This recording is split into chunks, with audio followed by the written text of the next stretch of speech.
Okay, let me move on a little bit. So the reason we're doing a SeDS, a Comprehensive Economic Development Strategy, is essentially to build a performance metrics-based plan that says what's going to happen within 5 years if we follow that plan. Okay? So instead of saying we want more jobs, or we want this kind of economy or this kind of economy, we're saying this is the specific path you all as a community are saying you want to follow over the next 5 years to improve the workforce, to reduce poverty, to expand wage, average wage here, increase number of jobs, and raise GDP. Okay, so we have, and that's why we talk about performance, that they're measurable. And let me get back to here in just a minute. So, and this specific process that we're using is based on a best practice process. It is regionally focused. It is asset based. So it's looking at the assets that are unique to your region, whether they be skills that are in place, whether it be historic knowledge, whether it be the natural resources you have, whether it be your geographic location. All of those, whether it be your history, culture, all of those can be unique resources. Now, every resource, just because it's here, doesn't mean it's unique and doesn't mean it's special. What you have to focus on is what is unique here that's going to keep a company wanting to be here. Okay? The idea here is to grow enterprises that create jobs that have roots deep like oak trees, as opposed to trees like palm trees that fall over in the wind, okay, and crash. So the idea here is then that we're in the business in order to grow prosperity, and the only way you grow prosperity in the field of economics is to do three things. You either innovate in the areas of education, innovate in the areas of technology, or you innovate in the area of how organizations are organized. And going back to the early 1900s, the newest organizational invention was an organization called a bureaucracy. It actually was innovative, okay? Unfortunately, we haven't brought a new one in yet, so we need to do that. So, and when we're looking at prosperity, we're looking at two things, either wealth creation or wealth retention. So what we want to do with this strategy is we want to, through wealth creation, we can increase exports, increase the value added, which we talked about, which increases investment attraction, or we can do what's called capturing a value chain. Chroma participates in a specific industry sector. There might be a supplier that they rely on that's far away from here, that if they had that capability right here next door, they could become a more efficient producer and bring more money to the bottom line and move forward, okay? That's capturing a greater piece of the value chain. Reducing leakage. If you are, I'm working with a group of hospitals right now in Central Illinois where all of their laundry out of these hospitals, and this involves billions and billions and billions of dollars of healthcare service with over 1,500 beds. Laundry's all done in Wisconsin. It has to be shipped to Wisconsin, okay? Because they could never agree with one another on who would own the laundry, okay? Had nothing to do with whether it could be dealt with there. But if they could get that whole laundry operation and creating a sustainable laundry, which they want to do, is capturing a piece of the value chain. So what does that do? It cuts down their shipping, they don't have to truck it, which reduces their carbon footprint. All those kinds of things are involved there. So you can also recapture value in waste streams. If you go to Russia right now and they have a logging industry just like forestry industry just like we do here, when you go to their forest areas, you'll see huge mounds, and I mean mountains, of just sawdust and pieces, because they only capture about 50% of the log. Here in the United States, almost 99% of everything that comes out of a tree gets used. Okay, recapturing value in waste streams instead of waste, turning waste food product in restaurants in the compost. That's capturing a value stream, okay? So these are all the kind of things that we're trying to focus on. And the idea here is that in this area and in Vermont, you have what we call a very fractured economy. You have a bunch of silos. You also have no county governments, which means typically we're pretty parochial in terms of the way we think and the way we organize resources, because that's the natural approach that we've taken over the years. Well, what we're trying to do is regionally help you all think about how you link your resources together in a way that makes you a unified economy. You collaborate and you get a bigger pie. So the idea here is everybody can grow and the whole economy can grow bigger and has no limits if everybody works together, okay, as opposed to viewing the next door town as your competitor. I don't know, Dutch, if you've ever had this situation where Bellows Falls would be fighting over an economic opportunity that Londonderry might be or Brattleboro might be, you know. Get over it. Your competition is across the world. They do it in neighborhoods here. They do it in neighborhoods here, right. In Arkansas, they told me a number of years ago when I was working there that we have to get over Friday night football. You know, the problem is they play Friday night football all week long in terms of competition between towns, okay? Got to get over that. Okay, so this is an overview of what constitutes the basics behind the SeVEDS, the Comprehensive Economic Development Strategy. What questions do you have? What comments or input do you have about what you've just seen or learned? Yes, ma'am. I just am curious if part of this plan is to talk about the permitting process that people have to go through in the state of Vermont in order to have a business here. Yes, We just went through a process in the town of Putney to go through the Act 250 permitting process for a gravel pit. Mm-hmm. And, you know, just the permit price alone was $15,000. Right. I've heard of Act 250 a number of times. Yeah. We call that the enabling environment. Okay, and you have, so in the strategy, one of the things you need to look at is what is your enabling environment like? And that enabling environment can include how you deal with workforce. The enabling environment can be regulation, state, federal, local regulation.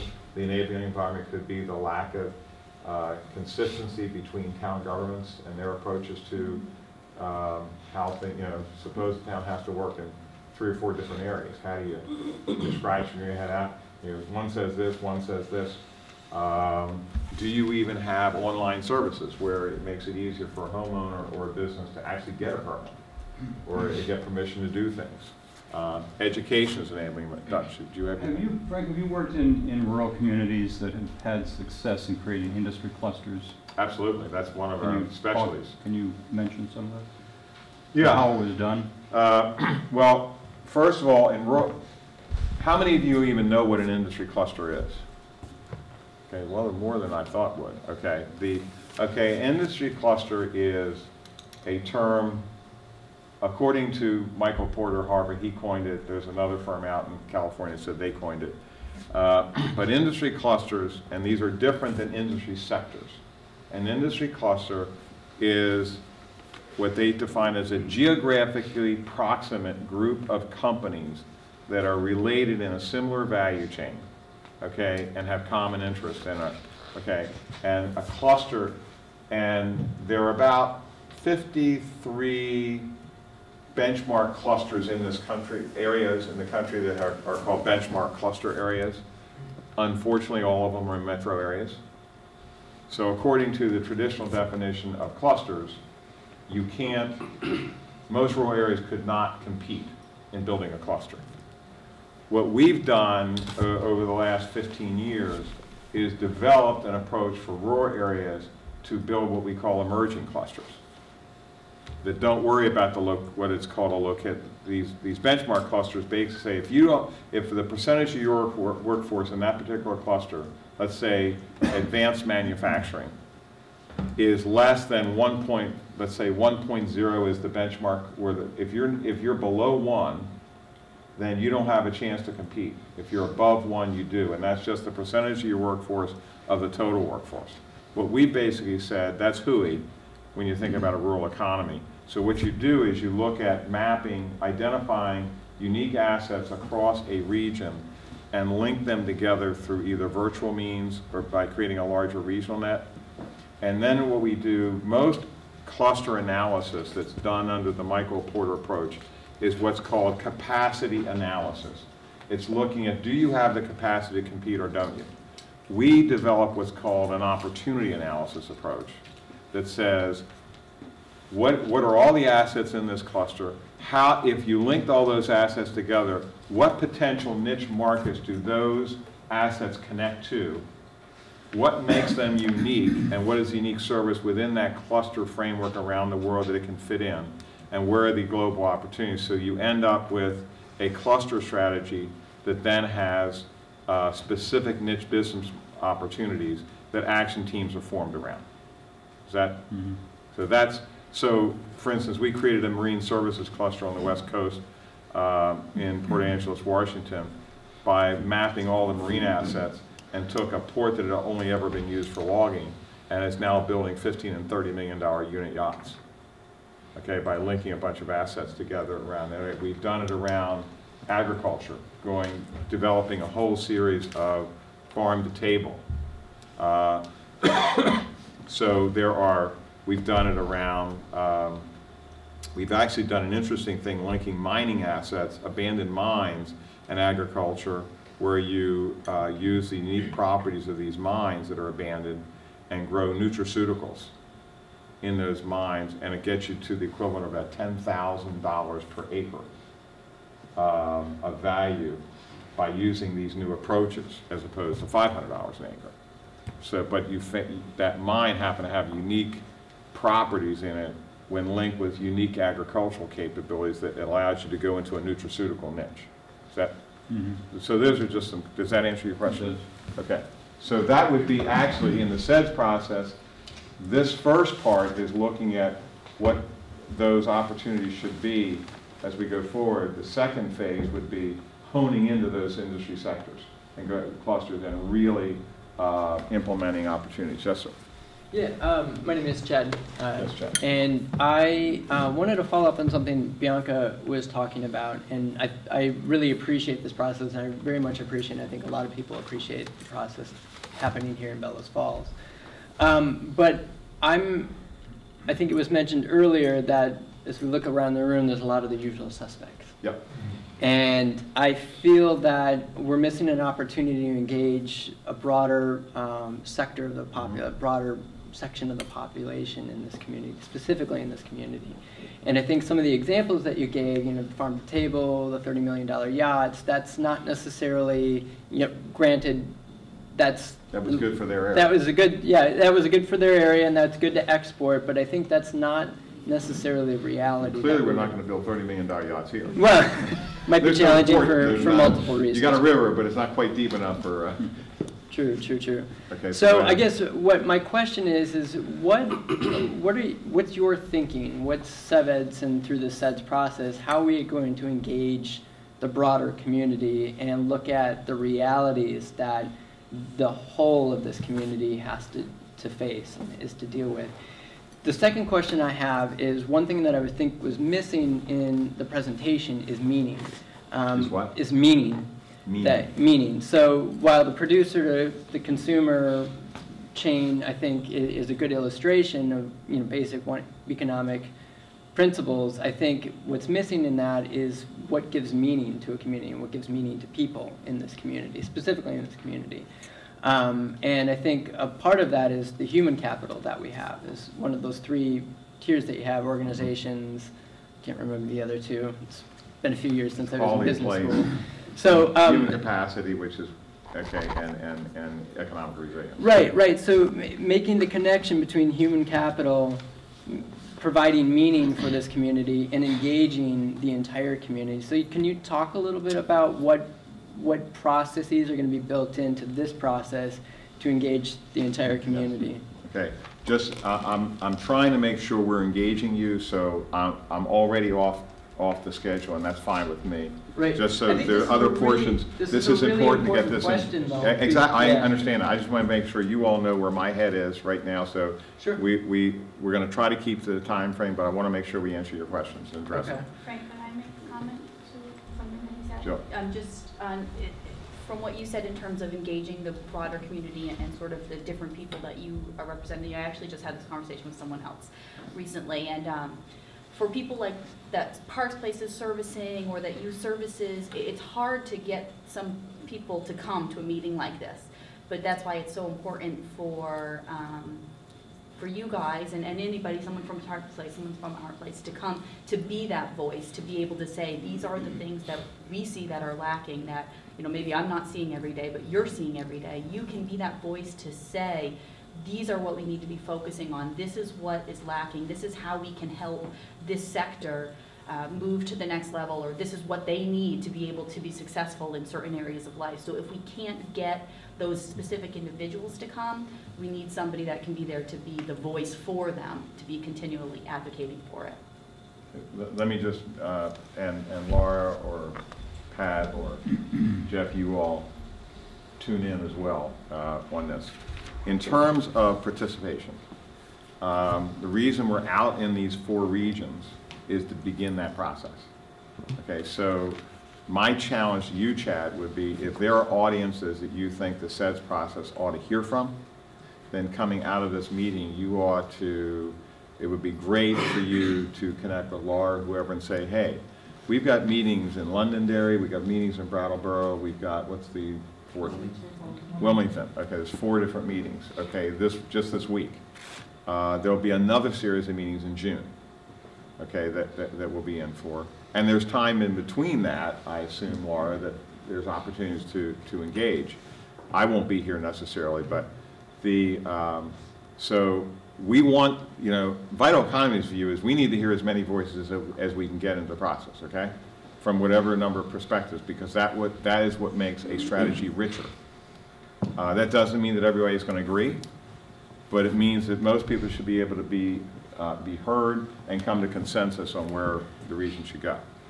In terms of meaning, the first part of this is to give you a view of the economics. We're right, as we go into this next session, we're going to be talking about the regional profile, which has a lot to do with human capacity, has a lot to do with the workforce and the people that are here, and the people we'd like to see be here, you know, in increasing numbers, I think, if this economy is going to survive. So what brings meaning is for the people of a region to understand, believe, buy in, and promote what makes them unique. What is this region uniquely about? What is this region uniquely good at? What is this region uniquely capable of growing and building on? That's what gives meaning to this. So an economic strategy that does not, that's one of the reasons quality of place is so important. Every place has a different quality of place. Most economic strategies don't really focus on quality of place except on page 64 of a 64-page study. Okay? Most economic development plans don't focus on workforce development. This one is. In fact, SeVEDS is totally involved in workforce, and Pat used to be head of Department of Labor here in the state. So you have, this is probably, I think, the only economic development strategy probably in the state that has ever pulled all those pieces together into a common strategy. And across the country, economic development, workforce development are like this, okay? Our firm has specialized for the last 20 years in bringing them together, okay? Because that's, I don't know how you build an economic strategy without a good workforce strategy. Doesn't make a whole lot of sense to me. But, yes. Yeah, I didn't, if you want to go ahead and finish. So did those address your questions? Partially. So, well, I mean, I don't, it's definitely not it's not a simple solution. And, you know, I think there is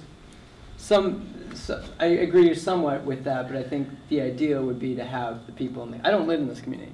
I work here, but I don't live in this community. Right. And I think it's really important to have people that live and work and have multi-generations of family in this community that are struggling to be a part of this. A 3-hour meeting from 8:30 to 11:30 on, you know, it's a challenge. Right. So, I guess I would throw the challenge back to you and back to SeVEDS and part of this CEDS process to really look at how to reach those different segments of the community, and I'd be happy to share, you know, whatever ideas I can share. Okay, I think that's good. We'll get we're actually doing some evening meetings in Central Illinois right now, just to meet those populations. Yeah, just if we get input from other meetings that we're in, can we Absolutely. send them to you? The website is set up. You have the website, so stuff can be submitted through the website? Yep, you can contact us through the website. All of the information that we have in these meetings is posted on the website. Yeah. So these videos are all going to be on the website, so people can actually, Chad, one of the reasons we videotape these meetings is to make them accessible so that people can have the opportunity to see it, even if they can't be here, at least to get the information. So I think any input we can get, Gary, would be great. Yeah. Okay. Spinning off on what Dutch is saying, and I don't want to take you long, No, is we are trying to build an energy cluster. Okay. Right here in southeastern Vermont. Is this a renewable energy cluster, or? Yeah. Okay. And energy efficiency. Spinning off of what's going on in Upper Austria, as well as a energy cluster in Ontario called Switch in Kingston. We're doing one in northern Maine right now. Okay.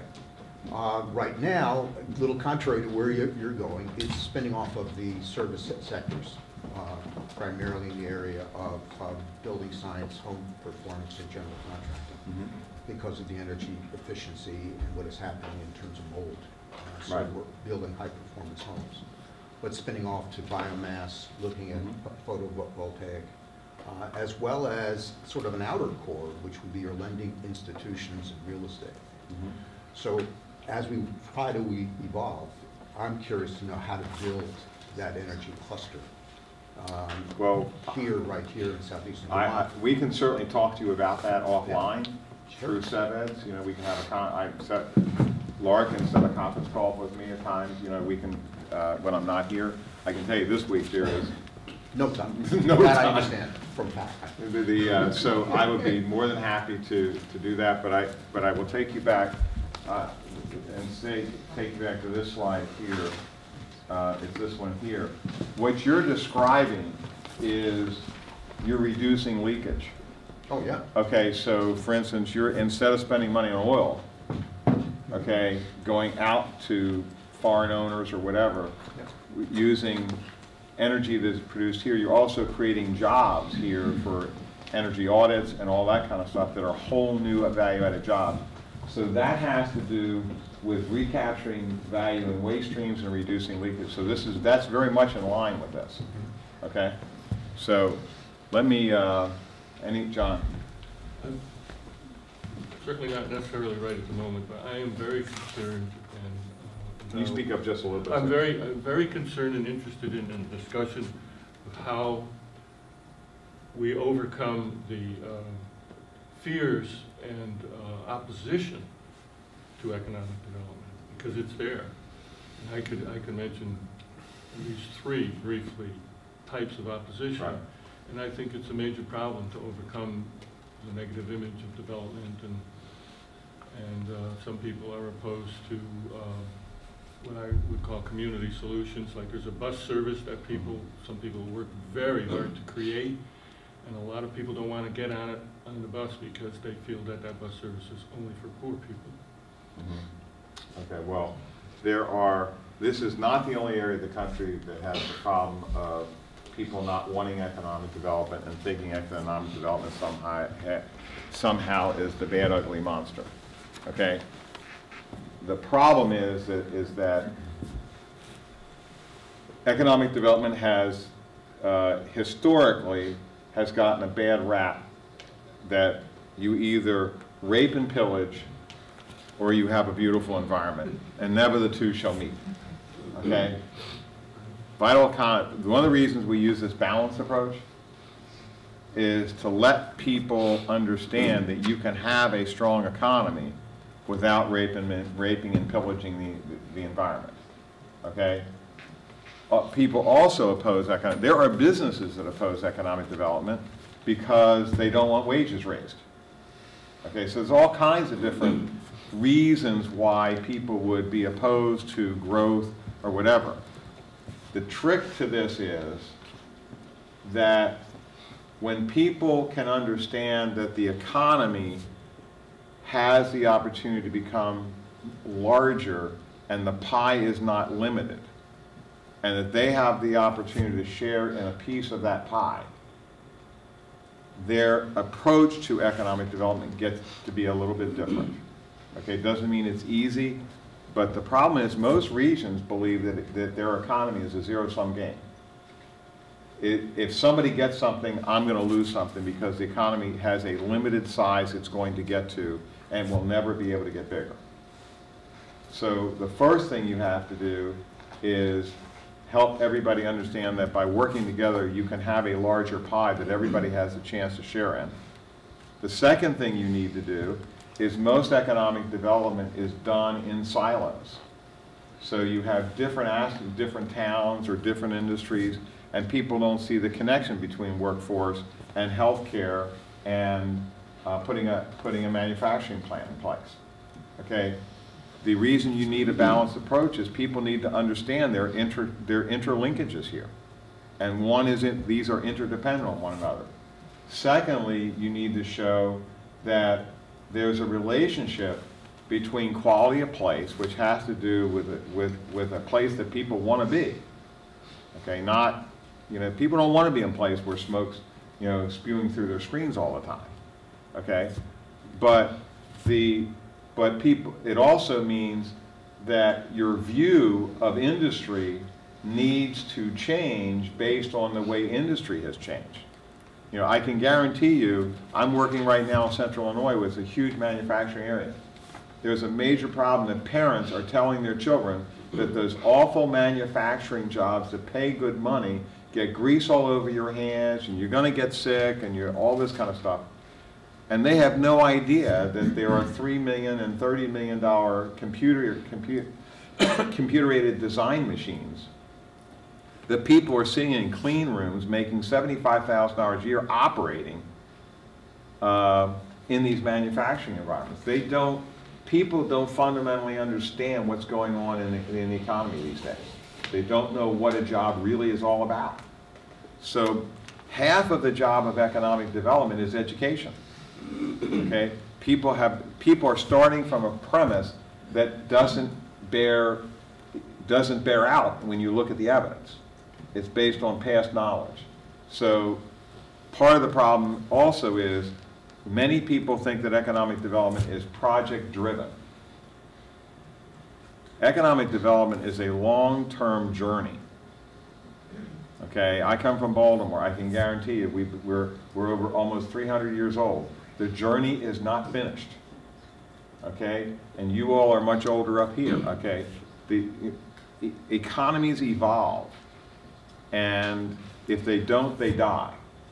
So you got to get people out of the mindset that economic development is about this project next week, as opposed to this journey we're trying to go on that has to do with the people that live in the region, the beauty that's in the region, and the companies and the firms that support that region. Thank you. That's all really exciting, and one of the things just putting together what you're saying with what Chad was bringing up is public meetings for federal funding. They're required to reach out to those communities. One of the things that has worked is engaging the public transit area, like Connecticut River Transit, the Current or the Beeline in Brattleboro, okay. And having them set up transportation for the meeting and reaching out Good idea. Through them to tie it into timing and transportation. Okay. Great suggestion. Okay. I just wanted to make sure you were I am very much aware of where because I know these folks want to weigh in on several different aspects, yes. so I just wanted to make sure you're able to get to them. I was encouraged to make sure we had lots of discussion. Yes, no, I agree. Okay, let me move on to this next section. We've already dealt with the ideas and questions piece of this. Okay, I'm going to, let's see, we are, okay. I'm going to try to catch up here, and this is a very large section, so this may feel like you're on a speedboat. Okay, first of all, this is the section where we're going to talk about a profile of the region. And the profile is not just about data, but it's also about the influences of events, people, perceptions, and attitudes. So the next series of pages we're going to look at really look at the impact over time of these events and trends. We want to get input from you all. We are very conscious of the Brooks House fire, of Hurricane Irene, the post-VY reality, and John, perceptions and attitudes about what constitutes appropriate economic development growth are not universally shared. Okay? Yes, we are aware of that.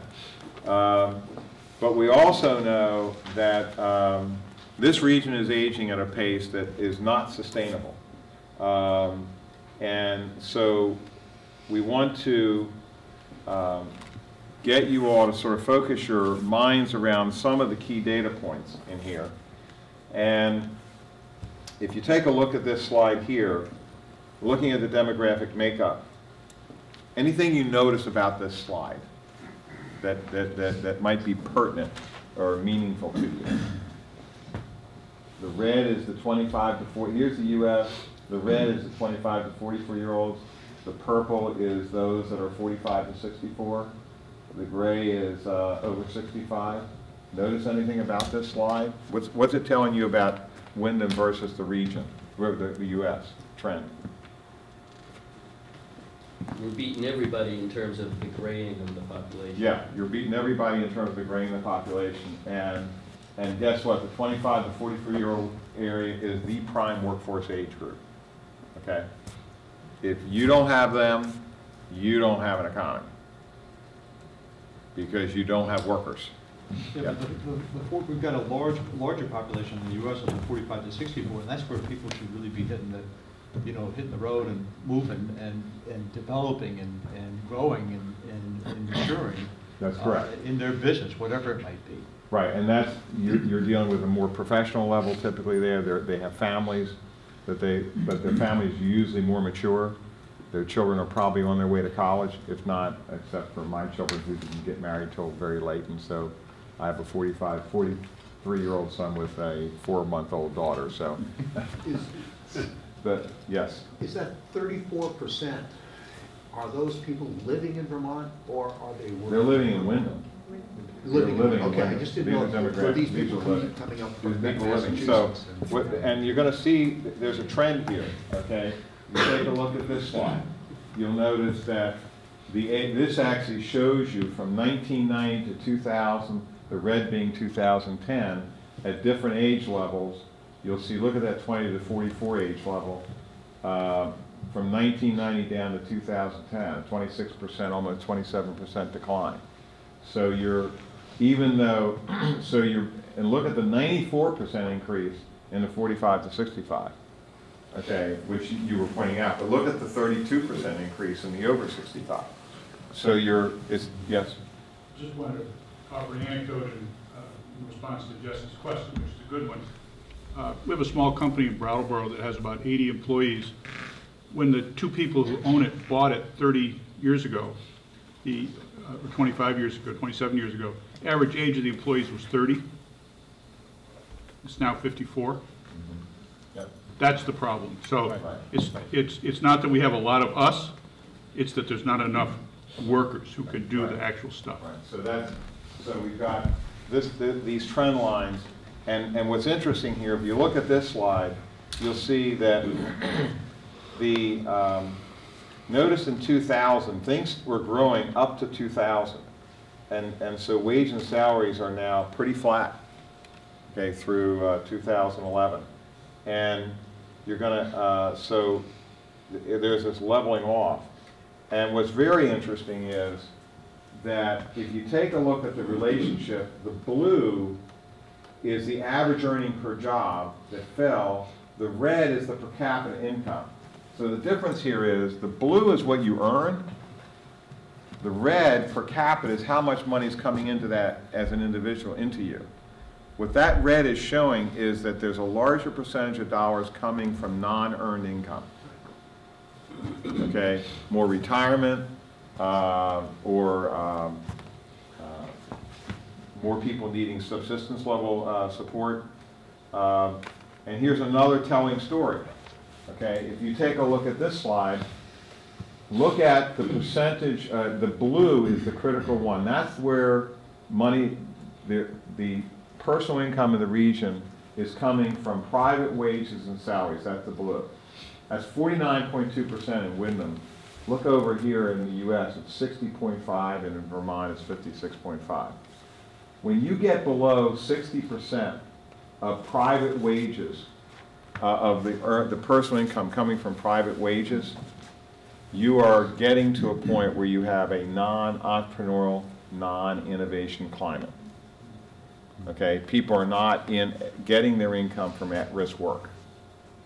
Okay, and that, so it doesn't mean that public sector jobs are not valuable or not, but when you have an economy that is getting a lower, and you're now below 50% in this region, the chances of companies being attracted here get less, okay? Because you're going to have less of an environment of innovation and less of an environment of a workforce that is comfortable with working in an employed environment. Does that make sense? Okay, so these are just trends that we're pointing out to you all. So you all are also part of, you've got a pretty strategic location, okay? And if you take a look at this chart, you'll notice up at the top of that list, Keene is #1, Brattleboro is #2 as an employment center, okay, in this greater region. So this basically talks about labor sheds. And labor sheds are, Denise, I think you said you live in Massachusetts, right? Okay, so Denise is part of a larger labor shed that's just south of here. But one of the things I noticed is, and who was it, John? Were you the one, who was it talked about the retailing?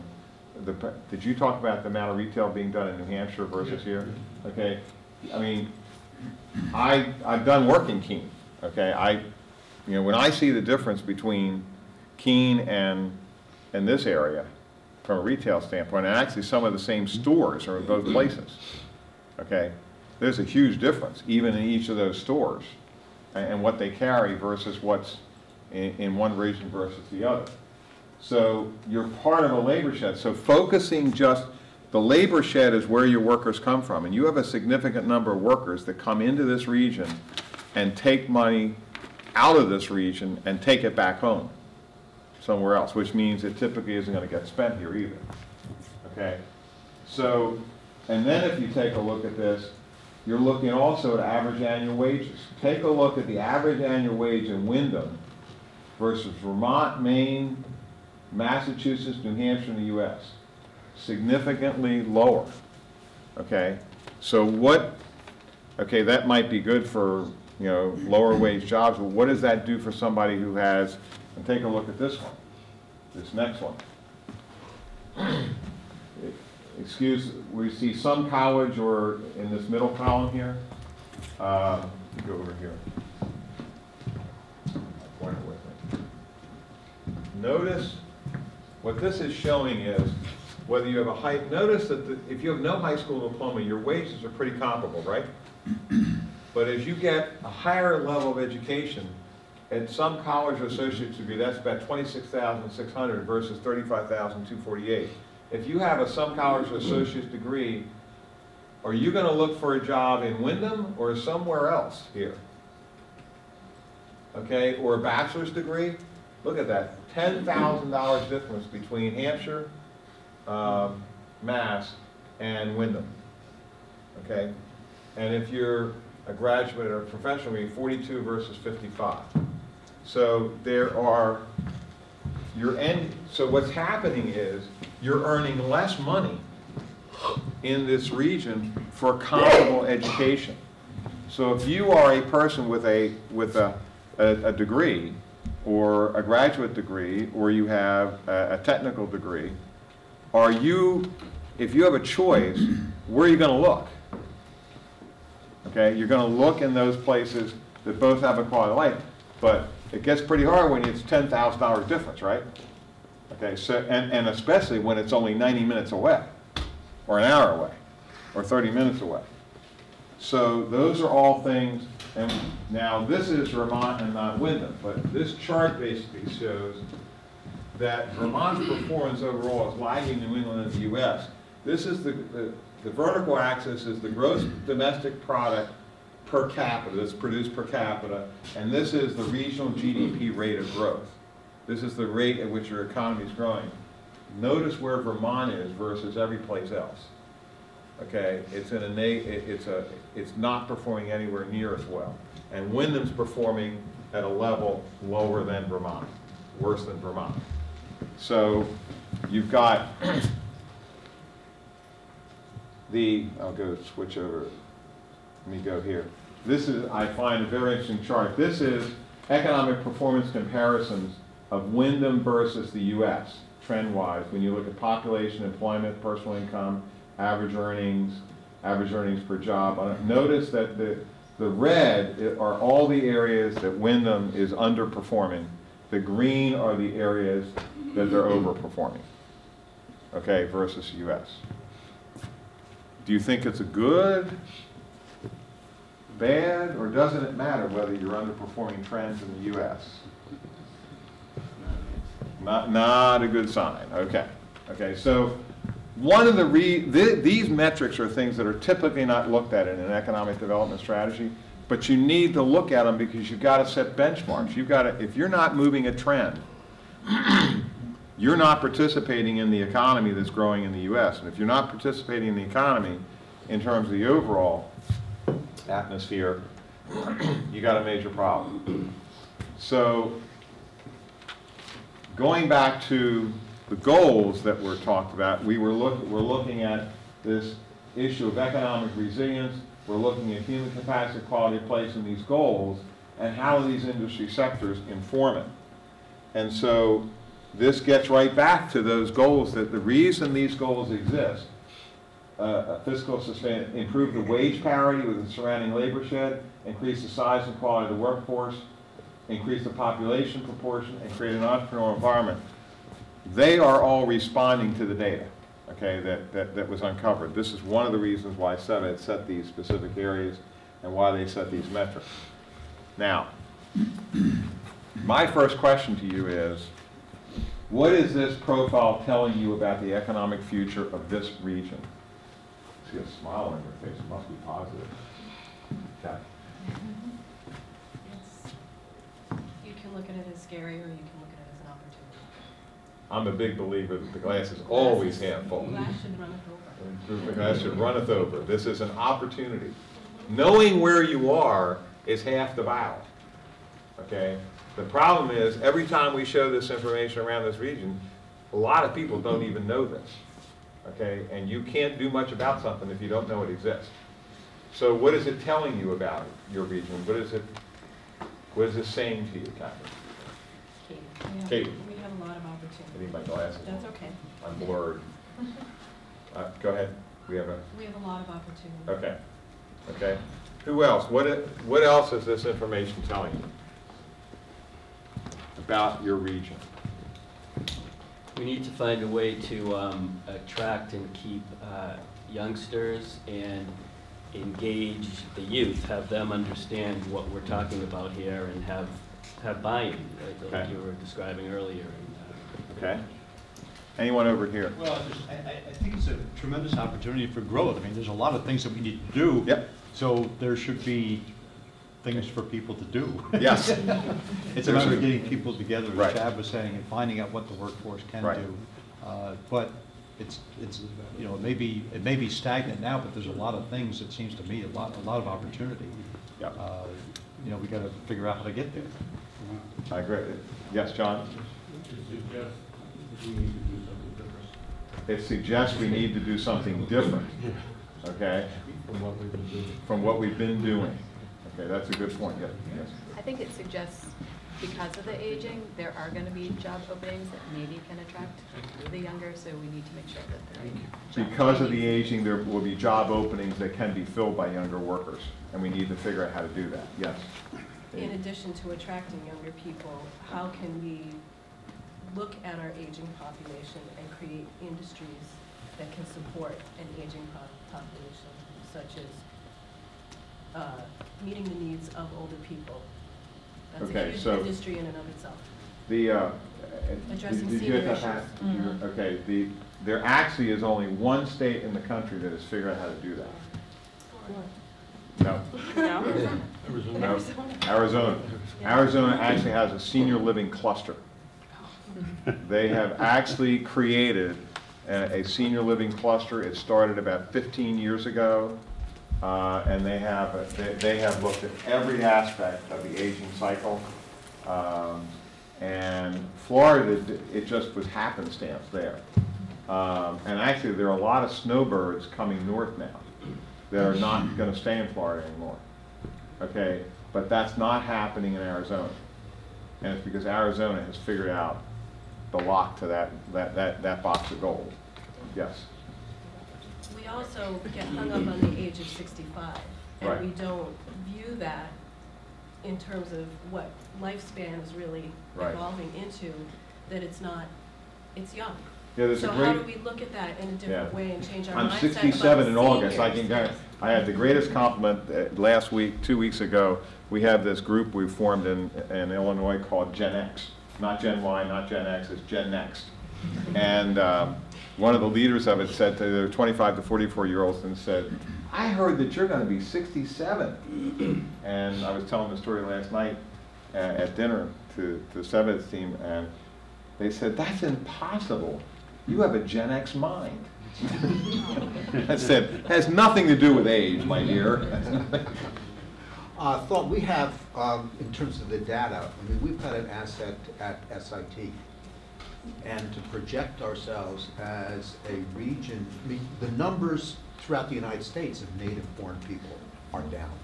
Yep. So we need to present ourselves as a way in which we can be a much more diversified community and bringing in folks from outside than we currently are. I'm glad you brought that up. That is SIT, I believe, is a unique asset that you have here that has services they provide in 70 countries, is it, Jen? At least. At least 70 countries, okay, which means they're familiar with those cultures.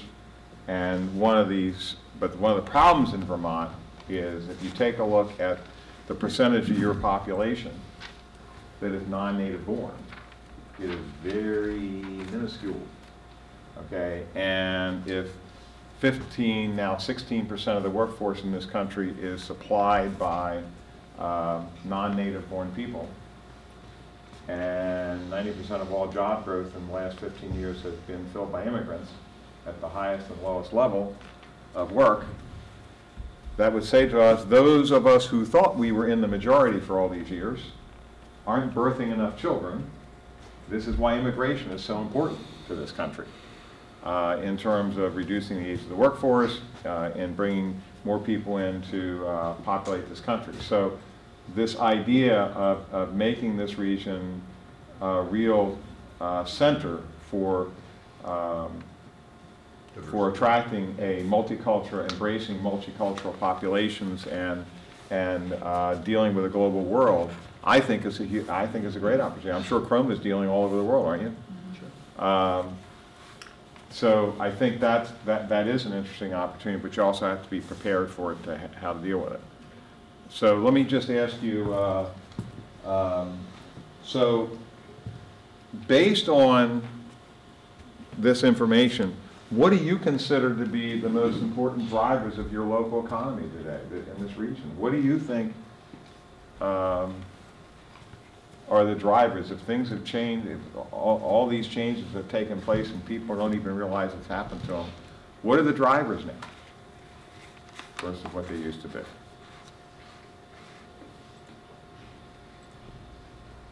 Jill?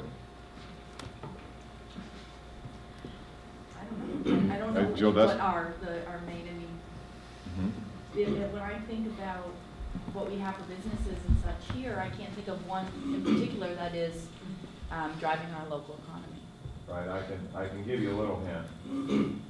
I can go back, and these little symbols over here are on these circles. This tells you the various niches you have some strengths in. But just from your perspective, yes, Rick. Yeah, looking at what's been successful in Vermont, and like you're saying, the niches that we have, Ben & Jerry's, Green Mountain Coffee, finding those types of things, the agricultural value-added food system, our downtowns. New Hampshire has the tax-free box stores. What Vermont has that's been very successful is the designated downtowns with our attracts tourism. There's a Vermont by Rail system, which Vermont by Rail specials, which attracts tourism. On May 11th, there's National Train Day, and Vermont is having events. In Brattleboro, they're having specials at between White River and Bellows Falls, lunch in Bellows Falls, and the Downtown by Rail's tourism department will be doubling that activity. Right. And I think there's like 22 designated downtowns in Vermont. We do a great job with those.